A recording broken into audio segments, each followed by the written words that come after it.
মাছের মাথা দেখি আমার একটা কথা মনে হয়ে গেল, গল্প আপনাদের সাথে একটু শেয়ার করি। স্বামীজান, স্বামীজান, ও স্বামীজান,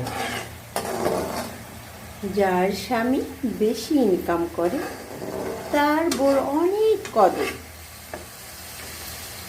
অনেক কদর। খেতে বসলে তার প্লেটেই মাছের মাথাটা দেওয়া হয়, আর যার স্বামী কম ইনকাম করে তার বউয়ের প্লেটে পিঠাটাও জুটে না। আর তার বাচ্চাদের কথা তো বাদই হলো।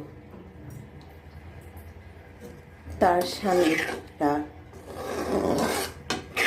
যখন আসে তখন সামনে অনেক দেখায় যে ও এত ভালোবাসে তার বউকে, মানে কল্পনার বাহিরে। ভাঙা কাজ চিনেন? ভাঙা কাজ, ভাঙা কাজ চিনেন? ভাঙা কাজ, ভাঙা কাচের মতো ডাস্টবিনে ফেলে দেয়, আর বউ তো ফেলতে পারে না। বউ তাকে আরও আদর সোহাগ দিয়ে রাখে, যে যেন আমার হাজব্যান্ড যেন চিন্তা না করে, দূর চিন্তা করলে অসুস্থ হয়ে যাবে। সব বউই, সব স্ত্রী অতটা স্বামীর জন্য ভাবে না।